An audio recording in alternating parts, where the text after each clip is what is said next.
Apa yang akan terjadi bila kita menuangkan lava di atas diamond seperti ini guys? Kira-kira diamondnya itu akan meleleh atau enggak ya? Langsung aja kita lihat percobaannya nih guys.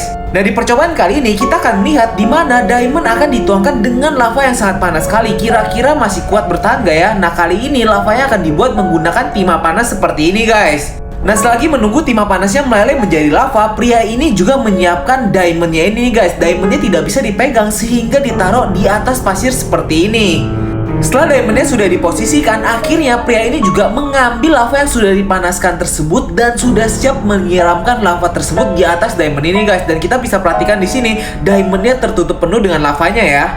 Nah, tapi apakah diamond tersebut bisa bertahan dari panas lava yang telah dididihkan? Rupanya dari percobaan ini kita ketahui diamond bisa bertahan dari panas lava yang super panas tersebut guys. Tidak tergores sedikit pun seperti ini. Gimana menurut kalian, keren gak? Guys, kan pernah gak sih ngebayangin ngegoreng odol kalian? Kira-kira bisa dimakan gak ya? Rasanya bagaimana? Langsung aja kita lihat percobaan hari ini guys. Di percobaan yang pertama, mereka itu akan menggoreng di slagu terlebih dahulu. Dan rupanya kalau di slagu itu digoreng akan melembek seperti ini dan akhirnya mengeras lagi guys. Nah, di percobaan yang kedua, kali ini mereka akan mencoba menggoreng jeruk. Nah, ini gak kebayang banget kan rasanya bagaimana? Dan rupanya yang sangat mengejutkan, rasanya itu enak banget loh guys. Kemudian di percobaan yang ketiga, mereka ini mencoba menggoreng stabilo dan hasilnya itu stabilonya ini menciut seperti ini guys. Dan kemudian di percobaan yang kelima, mereka ini mencoba untuk menggoreng odol dan hasilnya ini sangat mengejutkan. Rupanya odolnya itu langsung terbuka seperti ini.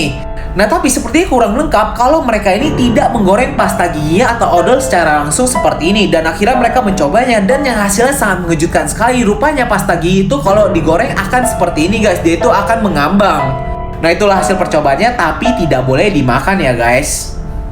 Inilah salah satu alasan kenapa kita harus percaya banget sama saudara kandung kita sendiri guys. Di video ini, orang tua dari kedua anak ini sedang merekam kegiatan mencabut gigi susu dari anak pertama yang ini guys. Tapi anak pertama itu ketakutan banget soalnya dia takut sama rasa sakitnya. Ayahnya ini sudah membujuk anak pertamanya ini, dia bilang tenang aja, nggak akan sakit sama sekali. Sedangkan ibunya itu mengatakan abis mencabut giginya ini, dia akan memberikan apa saja yang diminta oleh anaknya itu. Nah, ini dia giginya yang mau dicabut dan tiba-tiba pada saat itu adiknya langsung memukul talinya ini menggunakan tongkat. Dan pada saat itu kakaknya juga langsung kaget tapi tidak menangis sama sekali. Semua orang pada saat itu terkejut apa yang dilakukan oleh adiknya ini. Tapi kakaknya ini seneng banget guys, soalnya kakaknya itu tidak merasakan sakit sama sekali apa yang dilakukan oleh adiknya ini. Dan kakaknya ini benar-benar berterima kasih kepada adiknya. Nah, dari video ini kita belajar saudara kandung kita sendiri tidak akan melakukan hal buruk kepada kita tuh. Lihat tuh, adiknya tuh sayang banget sama kakaknya, jadi selalu percaya dengan saudara kandung kita ya guys. Ini dia cara dokter di Amerika menyuntik bayi yang masih balita sampai tidak menangis sama sekali. Luar biasa banget nih tekniknya guys. Jadi pertama-tama dokternya ini tidak langsung menyuntik bayinya, tapi dia itu mengajak bermain terlebih dahulu guys. Dia pakai jarumnya ini untuk diajak bermain di tubuh bayinya satu persatu seperti ini.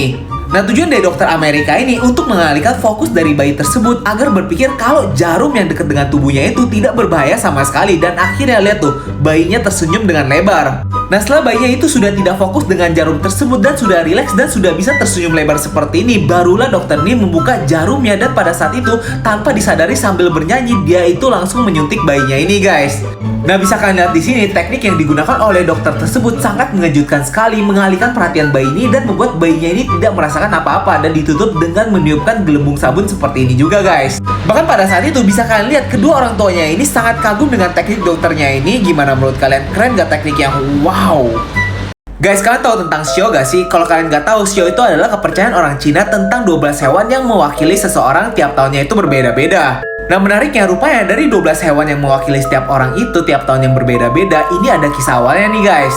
Dimana pada awalnya penguasa dari langit itu melakukan perlombaan antara 12 hewan ini untuk menentukan siapa yang bakal menjadi hewan pertama di kalender Cina. Nah, rupanya hewan pertama yang masuk ke garis finish adalah tikus yang menumpang di atas kepala kerbau seperti ini, kemudian kerbau, dan yang ketiga adalah harimau. Nah, kemudian hewan yang keempat adalah kelinci, hewan yang kelima adalah naga, padahal dia ini bisa terbang, dia itu telat karena menolong banyak orang. Dan yang keenam seharusnya kuda, tapi pada saat itu dia melihat ular sehingga dia itu takut, dan akhirnya ular yang keenam dan kuda yang ketujuh. Dan yang urutan 8, 9, dan 10 adalah kambing, monyet, dan ayam karena mereka ini bekerja bersama-sama. Nah, kemudian urutan yang 11 adalah anjing, padahal dia ini jago renang, tapi pada saat itu dia malah bermain-main. Dan yang terakhir adalah hewan babi, dia ini menjadi urutan terakhir karena pas perlombaan dia itu lapar sehingga memutuskan untuk makan dan tidur dulu guys. Parah ya. Guys, kalian tahu gak sih apa yang disebut dengan Shio? Nah, buat kalian yang belum tahu, bakal gue jelasin di sini nih, guys. Nah, buat kalian yang belum tahu apa itu Shio, Shio adalah kepercayaan orang Cina yang simpelnya adalah ini zodiak untuk orang Cina, guys. Tapi berbeda dengan zodiak yang ditentukan dengan bulan kalian lahir. Nah, kalau Shio ini ditentukan dengan kapan tahun kalian lahir, guys. Karena tiap tahunnya itu ada hewan-hewan yang berbeda. Nah, hewan-hewan di Shio Cina ini juga terdiri dari 12 hewan seperti ini, guys. Nah, uniknya, walaupun yang tadi gue bilang ini berputar tiap tahunnya, sehingga harusnya putarnya 12 dong. Tapi sebenarnya circle-nya ini berputar 60 tahun loh, guys. Kenapa ya? Bakal gue jelasin juga nih. Nah, rupanya kenapa Shio ini berputar setiap 60 tahun sekali? Karena kepercayaan orang Cina percaya ada 5 elemen yang ditentukan oleh tiap hewan ini. Dan 5 elemennya adalah ini, guys. Nah, contoh simpel biar kalian semakin mengerti. Kalau kalian lahir pada tahun 1980, kalian adalah monyet besi. Tapi kalau kalian lahir pada tahun 2007, kalian adalah babi api, guys. Nah, gimana setelah kalian mendengar hal ini? Kalian penasaran gak sih dengan Shio kalian? Langsung aja cek tahun lahir kalian dan cek Shio kalian itu apa ya, guys. Ini adalah percobaan yang sedang viral, guys, di mana kita itu bisa menerbangkan pesawat kertas menggunakan 2 buah kipas seperti ini, guys. Nah, kalian perhatikan di sini luar biasa sekali, pesawat kertas tersebut melayang di atas udara menggunakan 2 kipas seperti ini, guys. Waduh, tapi rupanya ini tidak beneran loh. Hah? Gimana nih maksudnya nggak beneran? Nah, jadi setelah video percobaan ini menjadi viral, banyak banget peneliti yang mengatakan ini tidak mungkin terjadi. Jadi kalau kita lihat sekilas seperti ini masuk akal sekali pesawat kertasnya itu bisa terbang karena ada tekanan udara dari 2 buah kipas tersebut, guys. Tapi menurut ahli ini tidak masuk akal sama sekali. Jadi menurut para ahli yang telah menonton video ini tidak masuk akal sama sekali. Karena kalau misalnya ada 2 buah angin yang saling bertabrakan seperti itu, ini akan menciptakan turbulensi yang sangat tinggi sekali sehingga pesawatnya itu tidak akan seimbang. Nah, terus bagaimana pesawat kertas ini bisa melayang di udara? Para ahli mengatakan ini hanyalah tipu kamera di mana mereka itu menggunakan tali seperti ini, guys, sehingga kelihatan melayang. Jadi jangan percaya apa yang kalian tonton ya. Kisah mengerikan tentang seorang anak yang dimakan hidup-hidup oleh seekor beruang, tapi pada saat dimakan dia itu sempat menelepon ibunya terlebih dahulu. Kisah ini terjadi pada tahun 2011 di Rusia, di mana anak yang berusia 19 tahun ini yang bernama Olga sedang pergi bercamping bersama ayah tirinya di pinggir sungai. Pada saat mereka memancing, tiba-tiba induk beruang menyerang mereka dan ayahnya ini langsung diserang bagian lehernya dan akhirnya meninggal. Setelah ayahnya meninggal, akhirnya beruang tersebut menyerang Olga dan mulai memakan Olga, dan pada saat itu Olga sempat menelepon ibunya. Pada saat pertama kali Olga menelepon ibunya ini, pertama kali ibunya mengira itu cuma bercanda, tapi akhirnya ibunya mendengar suara dari beruang dan suara jeritan Olga, di mana suara remukan dari tulang Olga juga terdengar. Kemudian Olga mengatakan 3 hal yang sangat mengerikan kepada ibunya. Yang pertama adalah beruang itu telah memakan dia hidup-hidup. Kemudian yang kedua adalah rasanya sangat menyakitkan sekali. Dan yang ketiga adalah ibu tolong saya. Setelah itu ibunya langsung menelepon polisi untuk menolong mereka. Tapi sayangnya itu semua telah terlambat, dan gilanya Olga ini masih sempat menelepon ibunya yang mengatakan dia itu tidak merasakan sakit lagi dan dia ini meminta maaf kepada ibunya. Kalian pernah gak sih ngerasa baru masuk sekolah atau baru pindah sekolah atau baru pindah ke lingkungan baru, tapi kalian ini tidak diterima seperti Landak ini? Jadi Landak ini baru aja pindah ke sekolah barunya, dan pada saat itu dia tidak punya teman sama sekali karena dia itu punya duri yang sangat tajam di belakang pundaknya ini. Tidak ada yang mau duduk dekat dia dan tidak ada juga yang mau bermain bersama dia, guys. Jadi kalau misal dia diajak main bola, ini bolanya malah meletus karena tertusuk oleh durinya, dan ketika didorong ayunan seperti ini tidak ada yang berani mau mendorong dia, guys. Dan ketika ada seseorang yang suka sama dia mau duduk bersama dia ini malah melukainya, dan akhirnya dia memutuskan untuk menyendiri karena tidak mau melukai siapapun. Dan akhirnya yang sangat mengejutkan adalah dia itu akhirnya ditinggal sendirian oleh teman-temannya, dan rupanya dia ini mau diberikan kejutan oleh teman-temannya, guys. Dan yang sangat mengejutkan, karena tau gak sih, hadiah itu rupanya tidak perlu hadiah yang mahal, tapi yang berarti seperti hadiahnya Landak ini. Mereka itu memberikan dia itu untuk menahan duri-durinya ini, yang tujuannya ini sangat mengharukan sekali biar mereka ini bisa berteman dan bermain bersama Landak ini. Wow, keren banget ya, guys. Wow. Guys, kalian tau gak sih kalau Bruce Lee adalah pemegang rekor push up dengan 2 jari sebanyak 200 kali yang belum bisa dipecahkan sampai sekarang. Nah, tapi sebagai perbandingannya, ada seorang pria dari Cina pada tahun 2011 memecahkan rekor push up dengan 1 jari seperti ini, guys. Pria dari Cina ini berhasil memecahkan rekor dunia push up sebanyak 41 kali dengan 1 jarinya itu selama 30 detik. Jadi bisa kalian bayangin 1 detik dia itu bisa push up 1-2 kali, guys. Nih, bisa kalian perhatikan betapa kuatnya jari pria ini. Tapi menurut Bruce Lee sendiri, memang dia itu sering push up dengan 2 jarinya itu karena untuk melatih kekuatan cengkraman dari tangannya. Menurut pemberitaan rumor yang beredar, Bruce Lee itu bisa push up sebanyak 1500 dengan 2 tangannya tanpa berhenti sama sekali, dan dilanjutkan dengan 200 kali push up dengan 2 jarinya, guys. Gila banget ya. Nah, gimana menurut kalian? Kalian bisa nggak push up menggunakan 2 jari atau 1 jari kalian? Kalau gua sih kayaknya cuma bisa di Free Fire aja deh, guys. Guys, coba kalian bayangin kalau kambing kurban di Indonesia itu menggunakan kambing gunung seperti ini.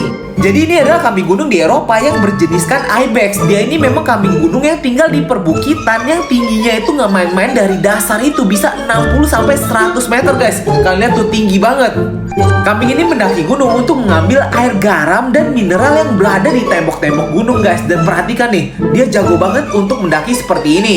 Kalian bisa bayangin kalau kambing kurban di Indonesia menggunakan kambing ibex seperti ini guys. Waduh, kalau lepas nih bisa manjat-manjat ke rumah orang nih, nggak bakal bisa ditangkap. Dan fakta unik yang gilanya lagi tentang kambing yang suka memanjat dinding ini, mereka itu juga sudah terbiasa diet guys. Jadi mereka itu bakal di atas tebing ini selama siang hari untuk menghindari pemangsa seperti beruang dan serigala. Bisa kalian bayangin kalau mereka kabur, mereka bakal diem di atap dan gak bakal turun-turun. Nah, gimana menurut kalian tuh? Kita harus bersyukur kalau kambing di Indonesia itu masih kambing yang normal ya guys, gak bisa memanjat kayak cicak kayak gini nih. Waduh, gila banget. Apa yang akan terjadi bila kalian memukul bola yang beku? Kira-kira bola itu bakal pecah seperti kaca gak ya guys? Nah, di percobaan kali ini kita akan melihat seorang pria membekukan bola basket menggunakan cairan nitrogen seperti ini guys. Tapi sayangnya kalau menggunakan bola basket akan menciut seperti ini, sehingga diganti menggunakan bola sepak bola seperti ini guys. Nah, setelah pria ini mencelupkan bola sepak bola tersebut di cairan nitrogen, akhirnya bola sepak bola ini benar-benar sudah membeku sepenuhnya seperti ini guys. Nah, inilah saatnya kita melihat bola yang sudah dibekukan tersebut akan dijatuhkan. Kira-kira bakal pecah seperti kaca gak ya? Dan rupanya ini cuma pecah bagian bawahnya seperti ini guys, gak pecah seluruhnya seperti kaca yang sudah dijatuhkan dari tempat yang tinggi. Nah, tapi bagaimana kalau misalnya bola yang sudah beku ini dipukul menggunakan palu? Kira-kira bakal pecah berantakan gak ya? Rupanya inilah hasilnya nih guys, cuma pecah bagian bawahnya, jadi gak pecah seperti kaca juga. Nah, itulah hasil percobaan hari ini yang sangat mengejutkan. Rupanya bola yang telah dibekukan tidak bisa dipecahkan seperti kaca guys, akan seperti ini. Ini adalah fashion anak laki-laki selama 100 tahun yang wajib banget kalian ketahui. Pada tahun 1910, pakaian blond sangat digemari dan anak laki-laki itu tidak boleh menggunakan celana panjang sampai mereka remaja. Pada tahun 1920, pakaian tenis seperti ini sangat digemari, dan pada tahun 1930, pakaian karung seperti ini sangat digemari karena perang dunia guys. Dan pada tahun 1940, pakaian denim seperti ini mulai terkenal. Dilanjutkan pada tahun 1950, akhirnya anak laki-laki itu diperbolehkan untuk menggunakan celana panjang. Pada tahun 1960, pakaian slim fit sangat digemari. Kemudian pada tahun 1970, celana kotak-kotak seperti ini juga digemari. Pada tahun 1980, pakaian breakdance seperti ini sangat terkenal, digunakan untuk menari guys. Dan pada tahun 1990, pakaian kebesaran seperti ini sangat terkenal karena film Home Alone. Dan pada tahun 2000, pakaian kemeja buntung seperti ini yang terkenal guys. Dan akhirnya pada tahun 2010, pakaian hypebeast seperti ini. Nah, tapi fakta unik yang lain yang perlu kalian ketahui, walaupun fashion pria berubah-ubah tiap tahunnya, tapi pomade itu selalu menjadi juara di rambut pria.